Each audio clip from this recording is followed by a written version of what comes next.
I'm going blind, I told my wife when we moved to our new Gothic-style home in Griswold on a breezy day in early April.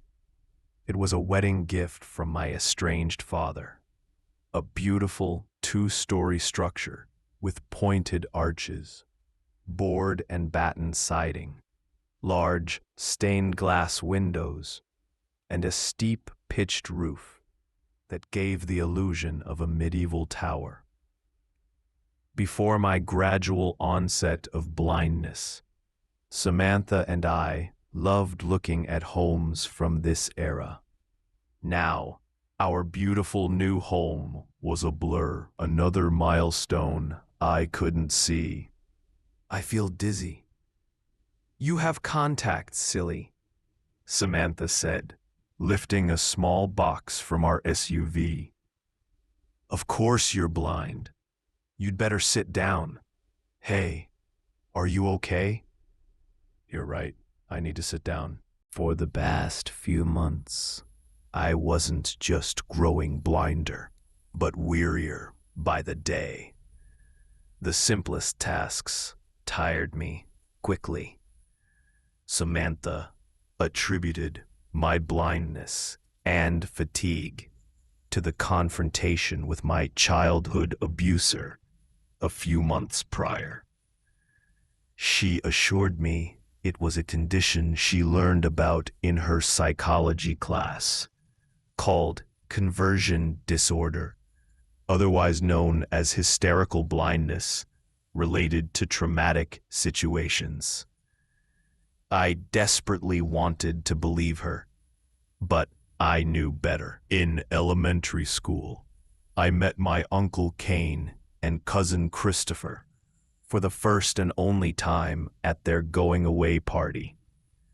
My father hosted the party for his beloved brother and nephew and told me they would be moving to a special place that would help treat their blindness. When I asked how they became blind, my father changed the subject. When I wondered out loud about meeting them again, he walked into the other room. Samantha connected the months of silence to the confrontation.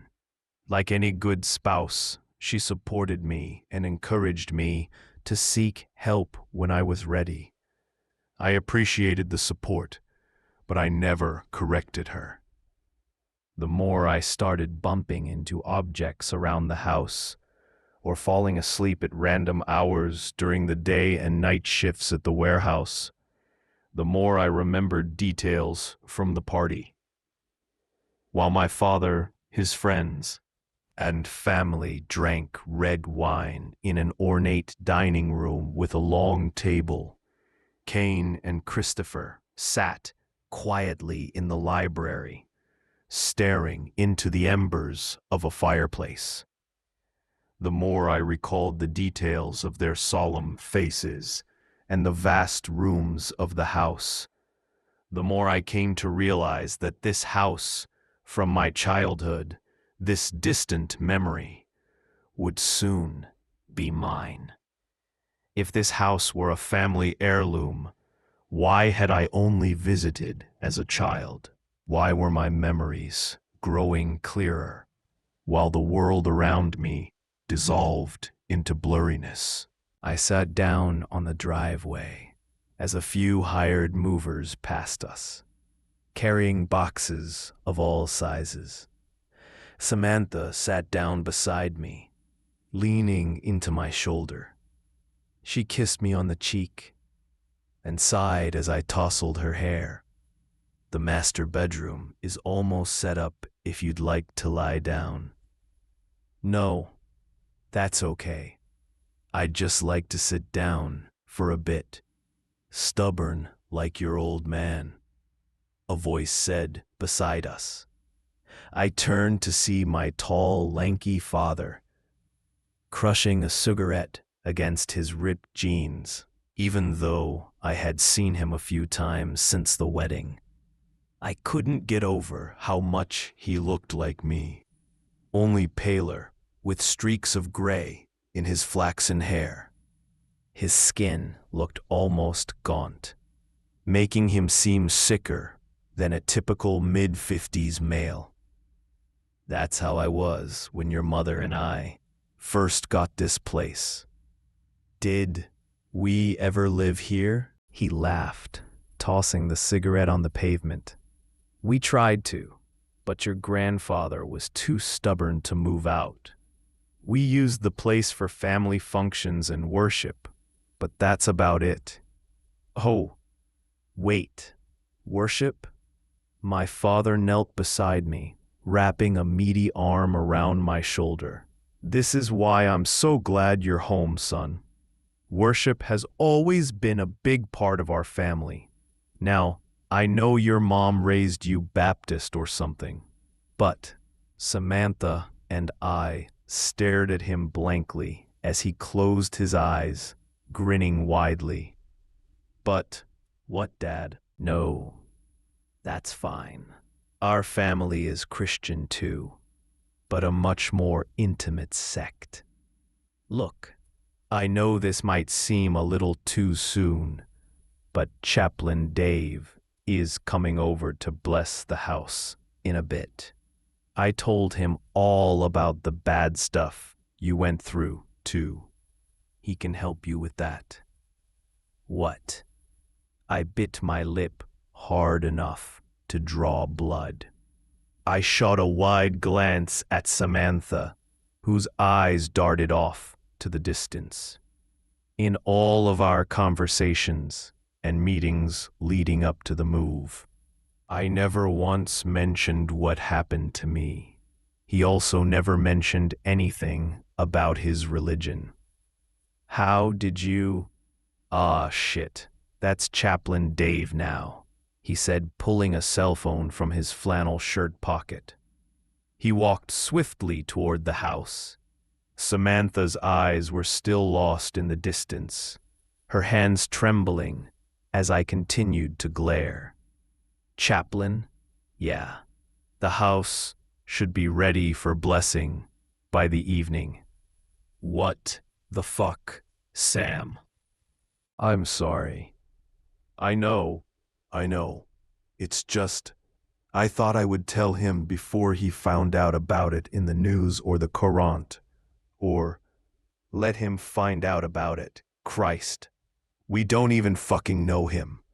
I don't even fucking know Edward Saunders. He came into our lives 2 months ago, offering this house as a gift when he didn't even go to our wedding. He came into my life after years of silence. And you tell him this.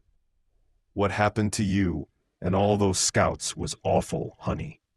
I wanted to prepare him. I didn't mean to hurt you. I'm sorry.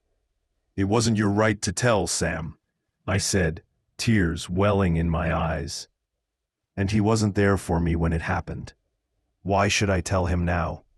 I didn't mean to hurt you. Samantha's deep blue eyes made it hard to be angry at her, but their vapid state sent me over the edge. She was the only one I confided in about it. She was the only one I wanted to confide in. Conversations with my mom, the detectives, and other former scouts, including my best friend Benji, were short and to the point. They didn't know what to say to me, and I didn't have the words to tell them. Perhaps growing blind wouldn't be a bad thing if I no longer had to see their clueless expressions. Perhaps I would grow deaf and not hear about how sorry they thought they were. I don't think that's possible anymore, I said, rising to my feet. I think I'm going to lie down for a bit. Okay, she said weakly. Please know how sorry I am. I nodded, squinting against the glare of the afternoon sun, as I stumbled my way into the house. Making my way into the foyer, I almost bumped into a couple of movers as they laid boxes down by the sweeping marble staircase. I suddenly recalled running up the stairs with a couple of weird-looking kids at that party long ago. Why did I think they were weird-looking? I sat down on a tread and closed my eyes. The flickering lights from the low-hanging chandelier made it hard to concentrate. All I could remember was the peculiar, bulbous, almost melon-shaped of their heads. "Those boxes go in the kitchen, boys." My father's voice bounced off the vast stone walls. "Caleb, honey, Samantha said you weren't feeling well." I shrugged. "I'm fine. Just a little dizzy." "That goes in the living room," my dad said to the two men as they lifted a burgundy couch with claw feet and leather upholstery. "You're probably wondering about the couch. I know. It's a bit much. But your grandfather, being from Eastern Europe, had such peculiar taste." "Oh, that makes sense. Where's the master bedroom?" "Straight upstairs. I think you are going to love it." As I made my way toward the master bedroom, more random memories flooded my thoughts. Memories of my parents' divorce. My parents were arguing about the type of school I should attend. I remember my dad wanting to homeschool me, while my mom wanted me in the Griswold public school system. My mom angrily stormed off, which surprisingly didn't faze my father one bit. When he caught me eavesdropping from the stairwell, he smiled and explained that parents fight sometimes. He took me into the kitchen and offered me this new juice he had made. It had a shiny crimson texture and tasted metallic. For some reason, it made me feel drowsy. As I reached the top of the stairs, I felt as drowsy as I did years ago. When I opened the door to the master bedroom, I stumbled to the draped canopy bed. As soon as my head hit the silk sheets, I fell into a deep, miserable sleep. For most of my life, I never remembered my dreams. My mom found it strange and thought I needed a therapist. All of her friends' kids had dreams. I didn't know what that was like. I would simply fall asleep around 10 o'clock and wake up at dawn, remembering nothing in between. The day after I confronted my abuser, however, I dreamt about it every time I slipped into unconsciousness. Every dream played out the same way, starting with me confronting him on his motorized fishing boat in the middle of a lake, and ending with him pushing me overboard. In real life, my friend rescued me, and my abuser fell off the boat and drowned after attempting to attack us. Or at least that's how I remembered it. My dreams never reflected this reality or provided any clarity. Aside from providing statements to the police, the events were unclear. I went through life not knowing where my dreams ended and reality began. This particular dream felt as real as all the rest. Only I knew I was in a dream.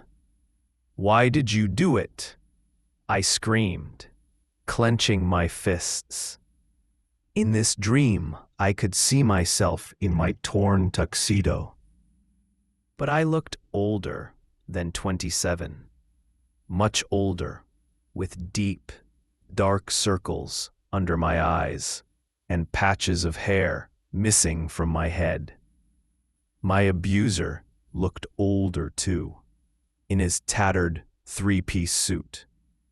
"I don't care how many times I dream about you. I'm going to find out." He gritted his teeth. wiping the blood from his lower lip. You got me. You were different than the other kids. I liked that, I guess. Your mom said you were sensitive to ultraviolet light. It made activities difficult for you. What the fuck do you mean?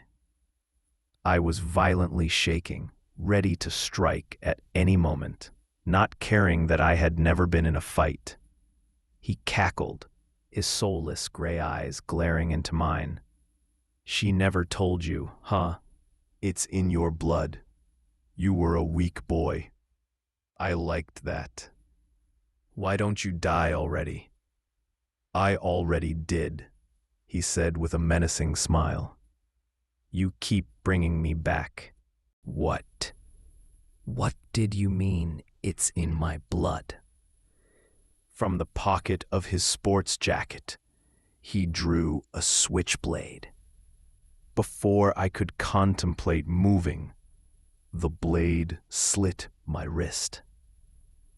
I wailed, attempting to clot the wound with anything I could find, including the shirt tails of my tuxedo. Don't you remember what I taught you? He sneered. Put the cloth over the wound and push down forcefully with both hands until the bleeding stops. I'm trying, I said. He began to tackle again as the blood sprouted from my arm like a geyser. Why can't I clot this? Why can't I wake up? His cackle grew increasingly louder as the amount of blood morphed from a small geyser into a giant river with endless waves of crimson flowing from the wound into the lake. For some reason, I didn't feel pain, just pure panic, as the force of the river propelled my body into the bitter winter atmosphere. From atop the vertical river, I could still hear my abuser cackling as he marveled at the lake as its transformation into a deep crimson shade was completed. Once the last wave of blood left my arm, my body dangled helplessly in the air for a mere moment before slamming beneath the crimson waters. I was familiar with the drowning portion of my dream. I drowned every night, but never in a river of my blood, and my abuser never admitted to his intentions. If the metallic taste of blood wasn't so horrifyingly awful, I would have been relieved to have an ounce of understanding. As I sank deeper and deeper, I didn't bother to wake myself up. I thought perhaps drowning would lead me to understand what in your blood meant. Instead, the deeper I drowned, the less I understood. Beneath my blood swam two boys with bulbous heads. They looked like the boys I saw years ago, a spitting image down to their overalls. I attempted to wave at them. This gesture caused the boys to snap their heads like a hammerhead shark snaps toward its prey. Their bodies bolted toward me at full force, opening their mouths to reveal rows of pointed, serrated teeth. Every time they snapped their jaws, they roared, a deep, loud, resonating sound that overwhelmed my senses. I flailed helplessly as their jaws engulfed my head and clamped down. I awoke, screaming, hyperventilating, and sobbing all at once as my wife wrapped her arms around me. She stood at my bedside and held me as I struggled to regain my breathing. She whispered, "It's okay," multiple times as I regained my sense of awareness. My sense of hearing returned in tandem with my sense of smell, as my senses were infiltrated by the odor of cobwebs and the echoing voices outside the bedroom. My vision was still blurry, though, inches away from me.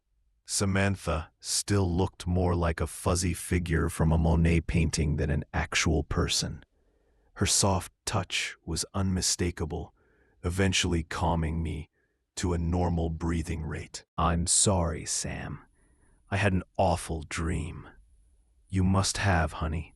Are you okay? I've never seen you like this." "Yeah. The funny thing is, I can't remember it," I lied. "But I remember the feeling." "It's probably a good thing you don't remember. You're never like this. You've been through hell, though. I'm so sorry. And I'm sorry for what I said earlier." "It's okay. I barely remember." Those words were the truth. The horrifying events from my dream replaced any feeling of anger in my body. As I scanned the room to become more grounded, I only felt more dread. Everything about this room was unsettling, down to the warped face pattern of flowers and snakes imprinting the walls. How long was I asleep? Too long. Do you remember anything? Does it matter? I'm just trying to help. You're always trying to help, Sam. Sometimes you just have to leave things as they are. She sighed and gestured. Okay then, look. Your father is here with Chaplain Dave for the house's blessing. I know it's weird, but you might as well see what it's about. He's trying to help in his way. Where are they? In the dining room. We have a dining room? Samantha burst out laughing. A huge one. I'm sorry. When we looked at the house last month, did you go with me? Yes. This house has so many wonderful things, she said with her arms open. We have a library. You love to read, I thought. I do. You have to admit, for our first house, this place is spectacular. It has 4 bedrooms, a large foyer, enormous walk-in closets, and some type of medical room downstairs with old equipment. This house has that old charm, like Gone with the Wind. That's not the film I was thinking of. As we made our way down the marble staircase, we heard the echoes of the chaplain's prayer. Lord, bless this house and make it pure, pure from sin, pure from evil. Here we go, I sighed as each tread creaked and squeaked. I didn't realize my dad was such a religious nut. Where's this coming from? Sam groaned as we re-entered the foyer, unsure of which hallway led to the dining room. I pointed to the long and narrow one to our left, lined with stained glass windows and ornate moldings of black rosettes spanning the lower portion of the walls. For some reason, as I squinted these patterns into focus, I felt lightheaded, maybe even hypnotized by their intricacy. What are you staring at? Nothing. Maybe you're right. This house is pretty spectacular. But I stand by what I said. My dad is a religious nut. He wanted to homeschool me as a kid and held strange parties with strange, deformed people he called family, made me drink this weird metallic juice, and said all that stuff about family functions and worship. Nothing's wrong with homeschooling. She stopped midway down the hall as the prayer continued in the background. Her arms crossed tightly to her chest. I could only make out the words, bathed in the blood of our Lord, above her seething. Nothing is wrong with deformed people either, or worship. We used to go to church together. We used to sing in the choir. Now, it's only me. What's gotten into you? How quickly you've forgotten what happened. My hushed tone caught Samantha off guard, and her lower lip quivered. How quickly you've forgotten what the officiating pastor at my wedding did to me and all those guys. I haven't forgotten. You won't tell me about it. You want to know what I dreamt about? Sam blinked, lower lip still quivering, and nodded. I dreamt I saw him face to face on that boat again. I asked him why he chose me. He said I was a weak boy. He said there's something wrong with me that's in my blood. I'm not sure what he meant, but being in this place and remembering all those weird things from my childhood, I think I know what he means. It was only a dream. Before we could utter another word, we were interrupted by the loud creaking and clang of the dining room's wooden doors. From behind the doors stepped my father and a bald man in wire-framed glasses, wearing dark frock coats and charcoal trousers. Although my father towered over the man, his narrowed, glossy eyes made him seem much more intimidating. "It's nice to finally meet the lovely Caleb and Samantha Saunders," the man said, extending a pale hand. He gripped mine tightly and kissed Samantha's, which caused her to take a step back. "How rude of me. I'm Chaplain Dave, but formalities aside, you can call me Uncle Dave." We both turned to my father, who was nodding enthusiastically. "He's my brother and now our new chaplain." "Why were you so formal?"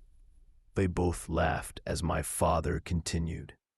"It's a sign of respect, and after your grandfather passed, we welcomed him with open arms to our role. He ran a church for a while in Mystic before returning to our flock. None of this made sense. I didn't remember having an Uncle Dave, much less anything about my late grandfather. Even as a child, I never recalled hearing any words like chaplain or flock. "I'm sorry," I said, tossing my arms in the air. "This is all very weird. I don't even know what religion you guys are." "Caleb, stop," Samantha whispered, nudging me. "You mean, what religion are we?" my father said firmly. "We are generationists, dear boy," the chaplain said, taking a step toward the door. He took one look at my clenched fists and nodded. "I was just like you once, Caleb, jaded and confused. If you two don't mind waiting outside for a moment, I'd like to speak to Caleb alone. Shall we?" I shrugged as he led me inside the dining room and shut the doors. My heart fluttered as I took in the enormous, stone-walled room, lit by dozens of hanging candelabras, the long mahogany table that stretched the length of the room, with dozens of chairs to match, and the oil paintings of stern-faced men from long ago. "You've dreamt of drowning my son." The chaplain placed a hand on my shoulder, bowing his head. "I'm sorry. I didn't mean to frighten you." "It's not that. It's just that I've never told anybody. You don't need to. You and I are a lot alike. I doubt that. That is your right, child. But just like you, I left the generationists when I was a young adult by that time. My mother wanted us to start a new life. I did, and I even started my own church and went on missions around the world. Like you, I was betrayed by men of faith I trusted. Like you, my foolish beliefs and naivety caused me to almost drown. I had nothing. And my dear brother, your selfless father, I couldn't believe it. I couldn't find the words to say other than, I guess you're right. At that moment, the chaplain, my uncle, saw right through me on a deeper level than my wife, father, or even myself could. At that moment, I saw my surroundings more clearly than I had in months. It's not our fault, dear boy. Our family has been cursed. Cursed? Look above you, dear boy. What do you see? I see a bunch of oil paintings. These are all Saunders men from the mid-1800s. In the blue suit is your great-uncle Christian. In the red suit with the pipe, your great-grandpa Anton. And in the gray one, your great-uncle Adam. They lived with their families in this very house after emigrating from Romania. They lived next to a cursed family called the Rays. You may not. The uncles looked were spitting images of my father and the chaplain. What's wrong? You may not believe this next part. Try me. The chaplain swallowed, exhaling deeply through his nostrils. Around this time, the Rays were dropping like flies to a disease called consumption, known as tuberculosis today. They believed their family members were coming back from the dead to take them one by one. They disinterred their dead relatives and burned them to protect themselves from the undead end. Wait, you expect me to believe vampires were taking their family members? He sighed and smiled. That's what they believed. Scientists now know tuberculosis can spread through the air when a person coughs, drinks, or even sings. Still, your father believes some sort of curse happened. He's unlike you and me, who need evidence for these claims. I smiled and shrugged. So, what does this have to do with our family, or there being a curse? The chaplain grinned, shifting his eyes once more to the portraits. There were other people in the neighborhood who suffered the same affliction. The Walter and Barber family, if I remember correctly. The disease spread like a plague. Our family, the Saunders, was the only one who survived. Why? I said, thumbing my chin. They were genetically pure. Oh God, I said, averting my gaze. Do you mean like incest? The chaplain let out a loud belly laugh, gesturing to the sky, his voice booming. Foolish child, what you call incest was a tried and true method in our family for many years. It's only incest if it's not calculated, and the genes aren't pure to begin with.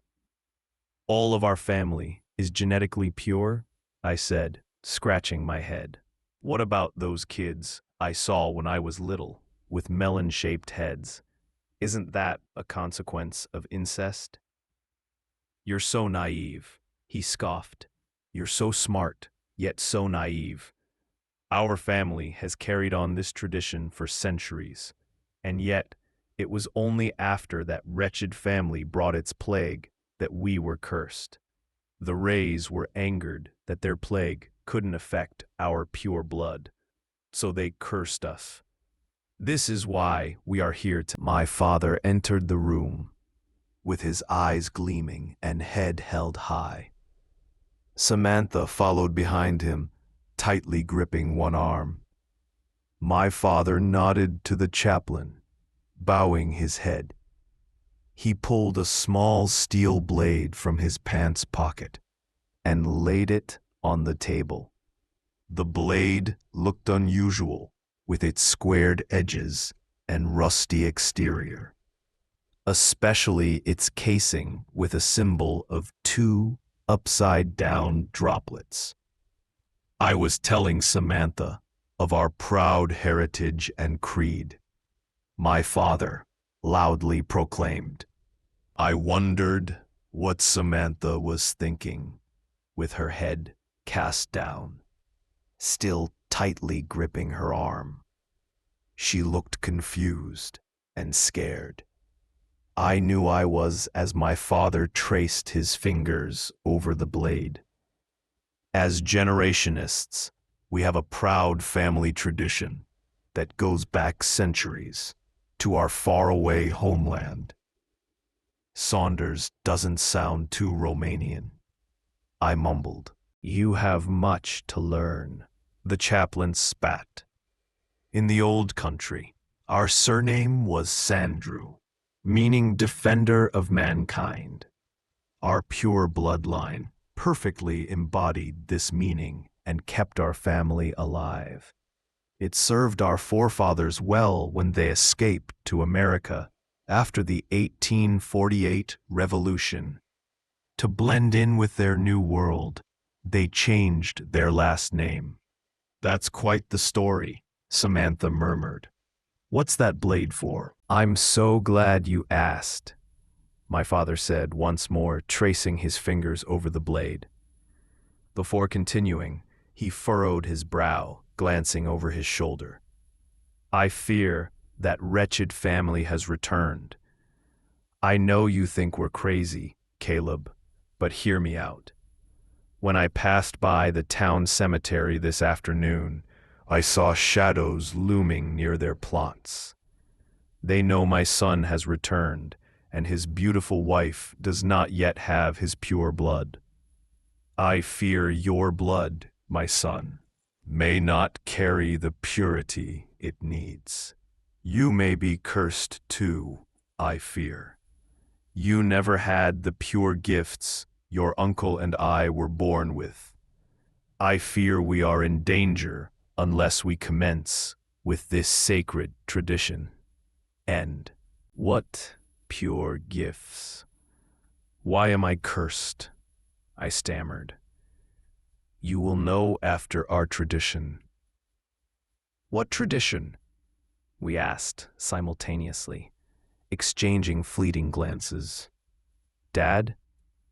The chaplain will begin. Thank you, dear brother. The chaplain plucked the blade from the table, laying it flat across his palms. This fleam I hold has been passed down for many generations for this unique circumstance.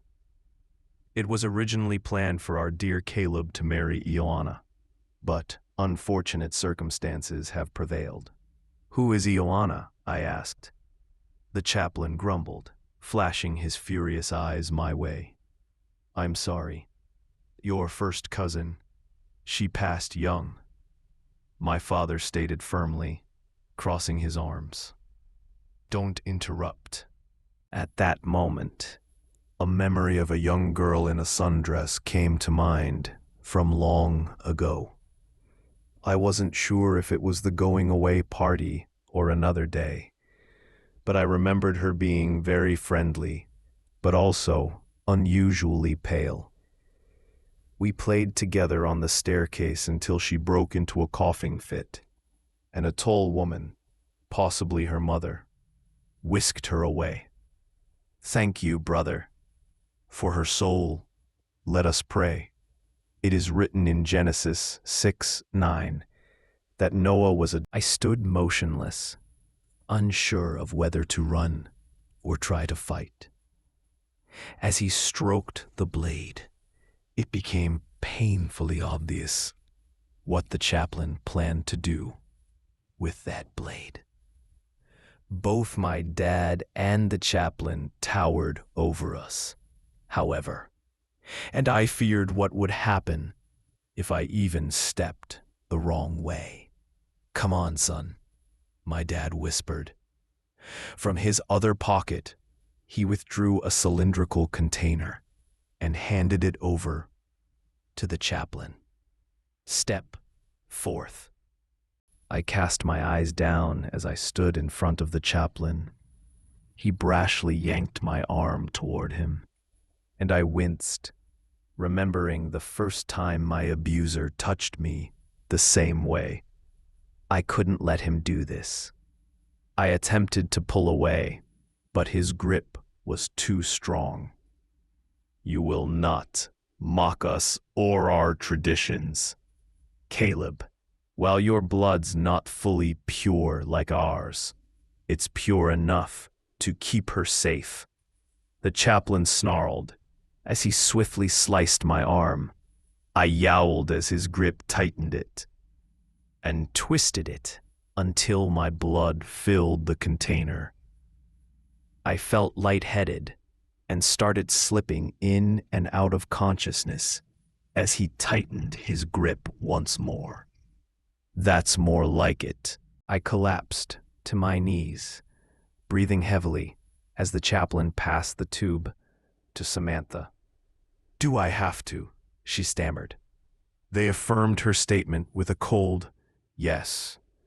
I rose to my feet and screamed, "Don't!" With two palms outstretched, the chaplain pushed me to the cold, hollow floor. It's only, Samantha said faintly. Every inch of my body ached as I rose to my feet again, attempting to charge the chaplain. This time, my father wrapped his meaty arm around my neck and squeezed. I'm sorry, son. This is for your own good. You will not stand in the way of our traditions. The last thing I saw was Samantha's quivering lips touching the cylinder before I slipped into total blackness. When I awoke, I was back in the master bedroom, snug beneath the bed sheets. I was lightheaded, drooling even.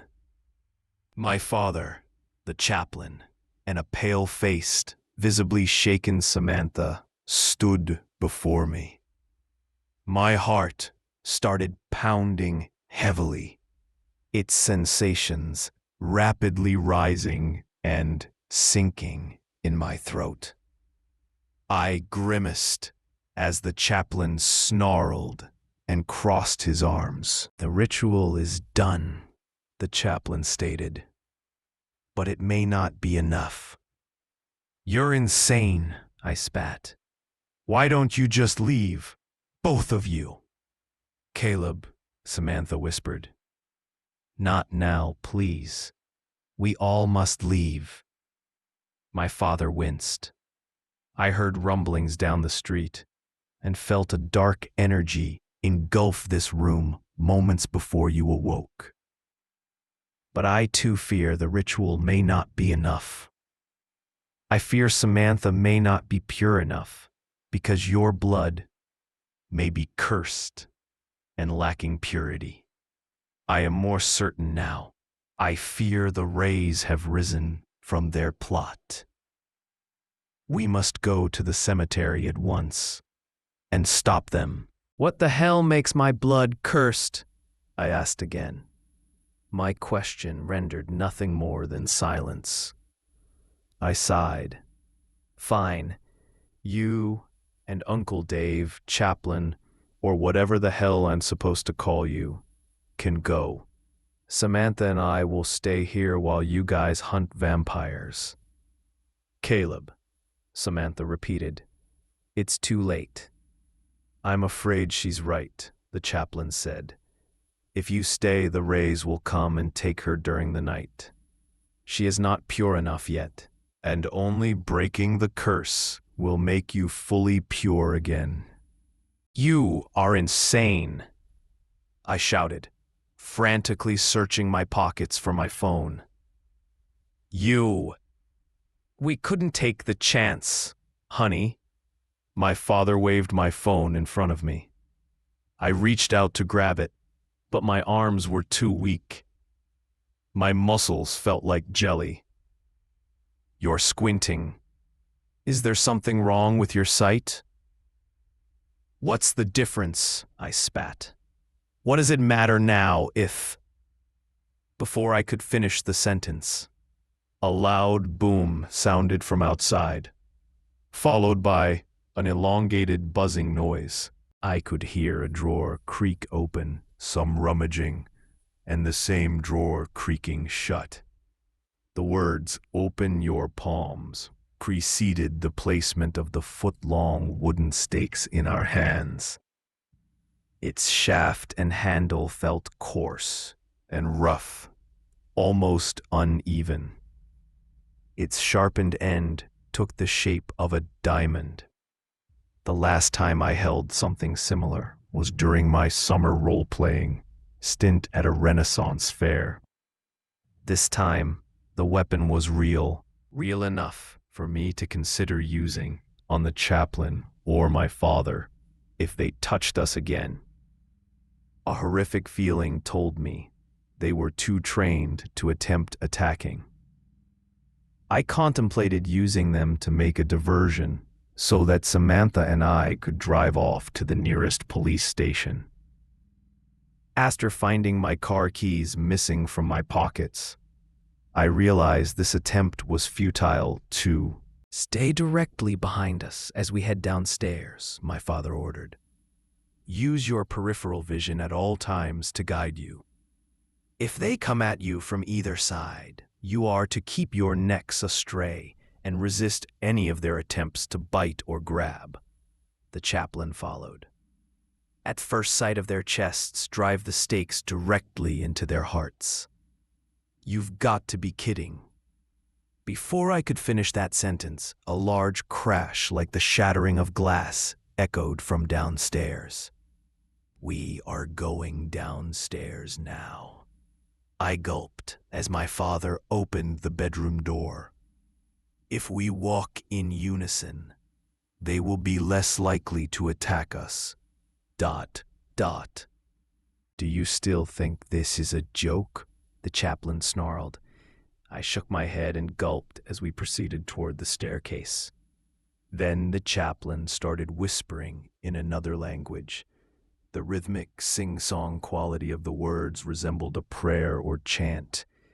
"Theica entunerical se umple aceasta casa. Theica ferastra sparta se ne umple carerile cuși mai mult întuneric. Ne vom ospeta cu sângele dușmanului nostru in sera asta." I could see Samantha's outline shiver as the chaplain repeated these words.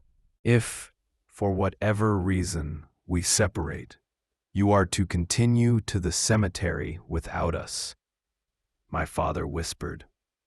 "They will come for your uncle and me before they come for..." Another boom and burst of darkness filled the interior, erasing the outline of any person or object in my sight.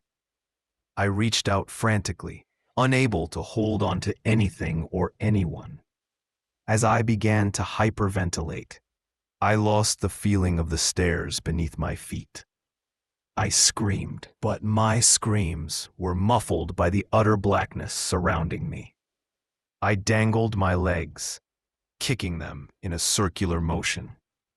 It was like kicking a cloud. I was floating and drifting upward. Something jagged, like claws or tendons, dug into both sides of my back, piercing into my shoulder blades. I yelped, but my yelping disappeared into the void. As I drifted upward, frantically kicking my legs, high-pitched chirps and clicks rang out loud enough to pierce my eardrums. Realizing I still had the stake, I reached up to stab the curved tendons and the balloon-like texture of the feet that held them. This creature resembled and sounded like a bat, only much larger and more fearsome. With what little strength I could muster through the piercing pain, I frantically attempted to stab the creature's knees, to loosen the tendons. The beast unleashed an ever higher pitched chirp an awful cross between a cricket chirping and a coyote crying, knocking my arms back to their sides and the stake into the abyss. Dad, Sam, Uncle. Each name I shouted instantly distorted, their intonations dying into the void. I couldn't tell how high the creature was carrying me, but the tingling sensation in my feet and hands. Suddenly, as the creature cried once more, a rift in the darkness unleashed many shades of colors into the sky, like rainbow light escaping from a prism. I glanced above me as the rainbow rays illuminated the creature. It resembled a bat, only much more horrifying, with massive black wings that spanned twice the size of a wandering albatross, the world's largest bird, and a body as black and wide as a panther, its fur soft and dense. Its face had enormous, pointed, leathery ears, a dog-like snout, and a smashed-in face with wrinkled skin and beaming black eyes like coal. My mind could barely conceptualize this creature's ghastly appearance. For the first time in months, I saw my surroundings as clearly as a magnified telescope lens. Another rift in the atmosphere opened, causing the lights to form countless moving images. As the images grew clearer, I realized I was looking into a canvas of miniature movies, footage from my life on repeat. Beneath me played footage from my childhood, interlocking like puzzle pieces, aligned chronologically. The bright footage revealed birthday parties, soccer practices, and road trips from when my mom and dad were still together. I smiled, unsure if it was okay to ever smile again at the fleeting, happy memories. It was euphoric, numbing me to the piercing pain. The pain returned, however, when I spotted grainy footage of my life's misery. My teenage self crying alone in a tent. My abuser smiling at my wedding as he shook hands with other former scouts, other victims, and even a younger version of my mother crying in a doctor's office. But what was she crying about? I watched the footage a few moments longer to see myself at 5 on a medical table and the doctor handing her a document with several phrases and figures imprinted. The words consanguinity and reduced biological fitness stuck out in bold lettering. From above me, I heard noise. Not only the creature crying, but people screaming. I looked up to see footage of the same creatures flying through a crowd of villagers from long ago, carrying torches.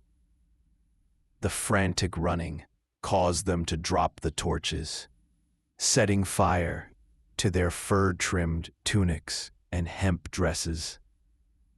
They screamed as they burned, and as the fire ignited their wooden dwellings.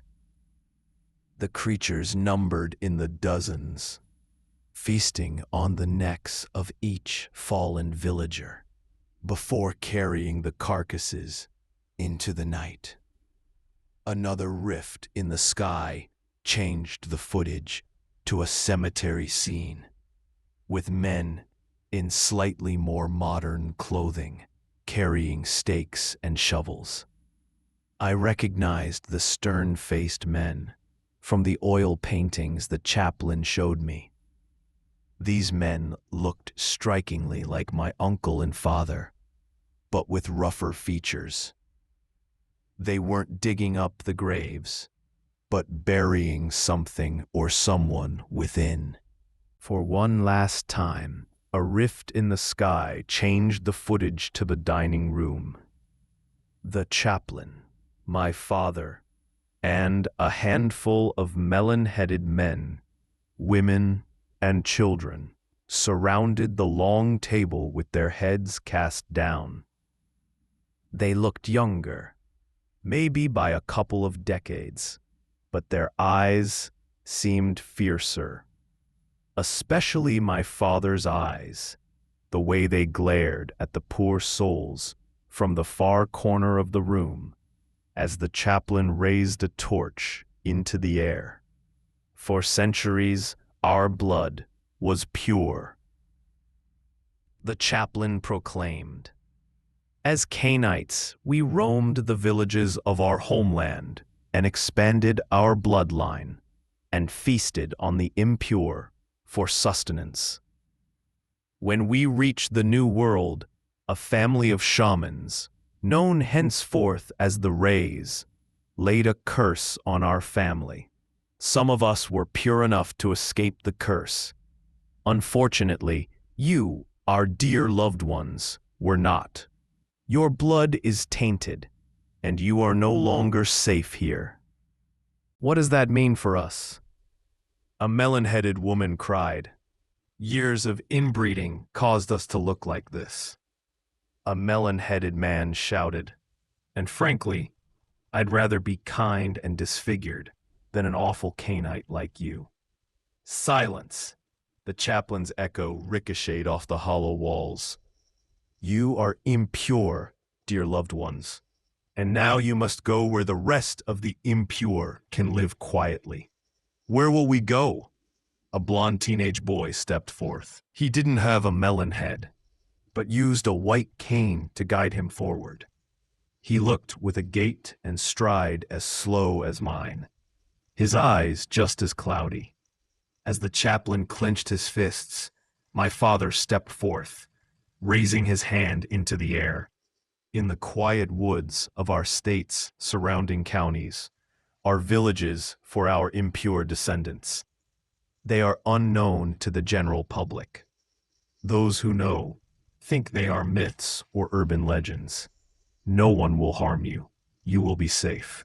With those words, the sky's rift closed like a sweeping curtain over a stage, absorbing thousands of feet of footage back into rainbow light rays. Once the rays crossed the rift, only darkness remained. The creature unleashed another horrifying scream before descending into the abyss, digging its talons deeper into my shoulders. As the creature dropped into a vertical descent, I could feel my lips peeling back into my chin, my eyelids reversing into their sockets. The memories flashed by me once more. The melon-headed men and women at the party, Samantha drinking from the cylinder, my mother crying in the doctor's office. I couldn't tell if I saw them through my eyes or mind, but before I could ponder my sanity, the creature unclenched its tendons. I fell only a few feet before my body struck the earth. I felt the narrow, wet blades of grass beneath my fingers. My blurry vision discerned a group of granite gravestones in front of me, with the names of the deceased Ray family in faded lettering: Henry B., Lucy H., Lemuel B., and Elisha H. To the right of the stones stood two men in painters' overalls, carried some type of rifles. They looked like brothers, with similar hair and facial features. They pointed their rifles in front of them. I turned around to see my father and uncle gripping the stakes firmly, and Samantha cowering behind them. She seemed to be looking at my father's back. I couldn't tell if he was still holding her stake. "Leave at once," the taller brother said, cocking his rifle. "You've caused our family enough trouble over the years. Dig up these plots and there will be no trouble," the chaplain scoffed. "Don't pretend your family hasn't risen and used its black magic on us. They've made us all see things. Horrible things." Feeling guilty, the shorter brother stepped forth and fingered the trigger. 161 years ago, your lies cost our family their lives. If they're making you see things now, you deserve it. "I saw things," I mumbled, but no one seemed to hear. "Dig up these plots," my father echoed. "Our family had to lie to protect our truth. Your family's magic cursed this town and unleashed a sickness upon us all. They were mere shaman who made an honest living telling fortunes." The taller brother stepped in unison until the barrel pointed. "They were proud of their traditions. Your family was too cowardly to admit being Cainites. We have worn that false label for far too long. That reputation haunted us for many years. Dig up your own plots. Tell them what you really are." "Dad," I said weakly. "What do you mean?" My father cast his head and stake down. "Who do you think dropped you here?" one of the brothers said to me. My vision was too blurry to tell which one, but still clear enough to see his hand pointing beyond the gravestones. "A few rows back, you will find the truth." "Nicholas Ray, that's quite enough." As the shorter man placed the barrel on his forehead, my father lunged forward with his stake, only for the other brother to fire a shot into its knee. My father dropped to his knees for a moment, without even yelping. He grabbed his leg, as if he had not just been shot, but bumped into a table before promptly springing back to his feet. "You know that won't do anything. You should know better, especially you, Eric. We've been through this before." "Nor will the stakes be on our ancestors," Eric shouted. "Use them on yourselves. Caleb, walk 3 rows behind these plots." I hesitated. My father and uncle stood motionless as I stepped a few paces forward. Samantha was out of sight. "Not 4. You've gone too far." "I can't see that well, and I think I know why that is." When I shouted, the 4 men turned to me.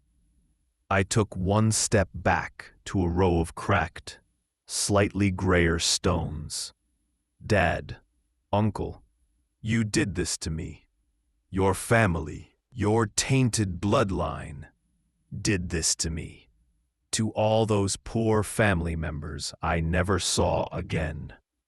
I saw visions tonight, visions of what you did to them. I may be impure by your cult's standards. I may be going blind, but for once in my life, I can see you clearly for what you are." "I can't see that well, and I think I know why that is." When I shouted, the 4 men turned to me. I took 1 step back to a row of cracked, slightly grayer stones. "Dad, Uncle, you did this to me. Your family, your tainted bloodline, did this to me. To all those poor family members I never saw again. I saw visions tonight, visions of what you did to them. I may be impure by your cult standards. I may be going blind. But for once in my life, I can see you clearly for what you are. Caleb, my father spoke weakly. You don't understand. Kneel and look closely at the first two stones, Eric said. Read the names and dates out loud for all to hear. My voice was shaky as I spoke. David Sandrew, 1800 to 1853. Edward Sandrew, 1799 to 1854. Dad, uncle, I don't even know what to. It was for your protection. Nick screamed, firing another shot. The chaplain cackled and leaned forward so far that his back split in half. From the slots in his back spawned massive black wings that whipped upright into the air. The chaplain's face split in half as well. From its cracks sprouted a dog-like snout and a smashed-in face with wrinkled skin, pointed, leathery ears, and beaming black eyes like coal. Clothes tore from its body, revealing black fur and leathery skin down to its talons. The creature lunged toward Nick, smashing him through an already dilapidated stone wall. From the corner of my eye, I saw Samantha jump out from behind a tall marble stone onto the creature's back. The creature flapped its wings and hollered as Samantha held on and stabbed the stake through its spine into its heart. No! My father screamed as the creature smashed into the earth, its body rapidly morphing back into the pale and naked chaplain. Samantha was still pressing down on the stake as my father leaned forward, his back beginning to split as well. Thinking quickly, I dashed toward the corpse and pulled the stake from its oozing head, covering my nostrils as gray chunks and pink matter oozed onto my fingers. As my father's wings began to sprout, I stabbed the stake into his back. His screams were otherworldly, distorting and echoing into the night. Samantha and Nick jumped onto my father's wings, but the mass and force of the giant wings threw them high into the air as he levitated above the ground. I held on tight to the stake as we ascended high above the cemetery. I stabbed the stake deeper into his back as the clothes tore from his body, spawning black fear and leathery skin. My father's face hadn't changed yet as I attempted to twist the stake. "That's not my heart," his distorted voice said, cackling as his face formed the dog-like snout, pointed leathery ears, and black coal eyes. "I'm afraid you aren't strong like me. You never were. Now, let go and embrace your destination." "I'll never let go," I screamed. "You will die for what you've done." As my father's cackle morphed into high-pitched chirps and clicks, he ascended so high that the trees and roads resembled mere specks. With a violent force, he shook me into a rapid freefall. As I plunged too rapidly to the ground, I extended my arms in hopes of hitting the treetops, attempting to control my body's path. Within seconds, however, my father's tendons pierced through my shoulders. This time, I didn't scream, even though the pain was more immense than before. This time, I didn't fight as we glided above treetops, houses, and roads for what seemed like several hours. The sky's cruel wind and my father's cries emaciated my skin and eardrums. My mind was blank, my body numb, dangling helplessly. As the night sky faded into a golden dawn, my father descended rapidly into an area with endless woods. My vision rapidly faded as he uncurled his tendons, dropping me a few yards into the leaf-covered forest floor. My body grew even more numb as it rolled over stones and twigs, stopping in front of a group of shadowy figures. I squinted hard enough to discern their melon-headed features, but couldn't make out much else. "You poor creature," one of the heads said in a high-pitched voice. "He's so young," another head chimed in. "His eyes are so cloudy." "You are safe here now. You are safe to live out the rest of your days," a female voice said. "I feel dizzy," I muttered weakly as the last ounce of my remaining vision drained into total blackness.